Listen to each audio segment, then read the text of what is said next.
Hi అండి, అందరికీ నమస్తే. ఈరోజు రెసిపీ అయితే ములక్కాడ బంగాళదుంప కర్రీ అండి. ఎంతో టేస్టీగా ఉండే ఈ కర్రీ చేసుకోవడం చాలా ఈజీ. దీనికోసం ఒక 4-5 బంగాళదుంపల్ని ఒక మీడియం సైజు ముక్కలుగా కట్ చేసుకొని నీళ్ళల్లో వేసుకొని ఒకసారి వాష్ చేసుకొని మళ్ళీ మంచినీటిని వేసుకోవాలి.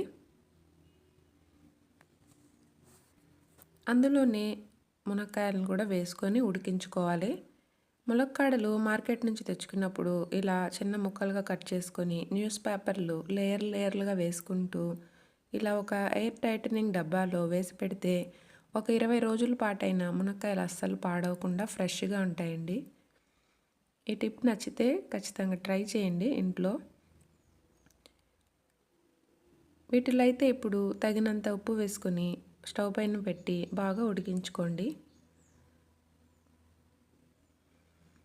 తర్వాత ఒక 2 టమోటాలు, ఒక 2 ఉల్లిపాయలని సన్నగా కట్ చేసి పక్కన పెట్టుకోండి.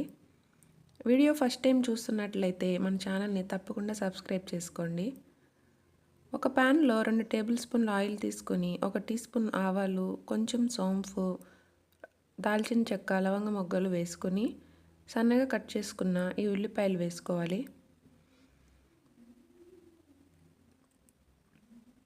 ఉల్లిపాయలు కాస్త వేగాక కొంచెం కరివేపాకు వేసుకొని ఒక 2 టీ స్పూన్ల అల్లం వెల్లుల్లి పేస్ట్ వేసుకోండి.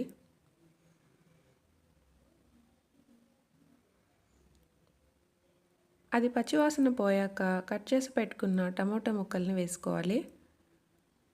ఇవి మొత్తం బాగా ఉడికి మనకు నూనె పైకి తేలాలన్నమాట. తర్వాత ఇందులో రుచికి సరిపడా ఉప్పు వేసుకొని నూనె పైకి తేలే వరకు ఖచ్చితంగా వేయించుకోవాలి. తర్వాత 1/2 టీ స్పూన్ పసుపు, 1½ టీ స్పూన్ కారం, 1 టీ స్పూన్ ధనియాల పౌడర్ వేసుకొని బాగా కలుపుకోండి.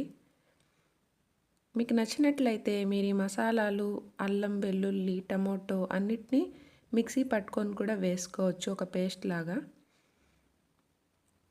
ఇలా బాగా నూనె పైకి తేలే వరకు కంపల్సరీ ఫ్రై చేయాలండి, లేదంటే కర్రీ టేస్ట్ మారిపోతుంది. ఇప్పుడు ఇందులో ఉడికించి పక్కన పెట్టుకున్న ఈ బంగాళదుంపలు, ములక్కాడలు వేసుకొని బాగా ఆ మిశ్రమం అంతా బంగాళదుంపలకి, మునక్కాయలకి పట్టే విధంగా కలుపుకోవాలి.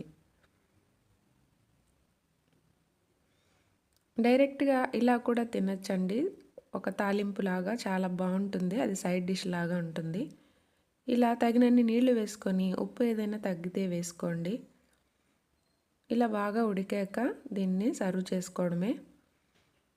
పూరి చపాతీలోకి అయితే ఈ కర్రీ ఎక్సలెంట్గా ఉంటుందండి. ఒకసారి ట్రై చేయండి. వీడియో నచ్చితే తప్పకుండా నా ఛానల్ని సబ్స్క్రైబ్ చేసుకోండి, ఇంకా లైక్ చేయండి, మీ ఫ్రెండ్స్ అండ్ ఫ్యామిలీ మెంబర్స్కి షేర్ చేయండి.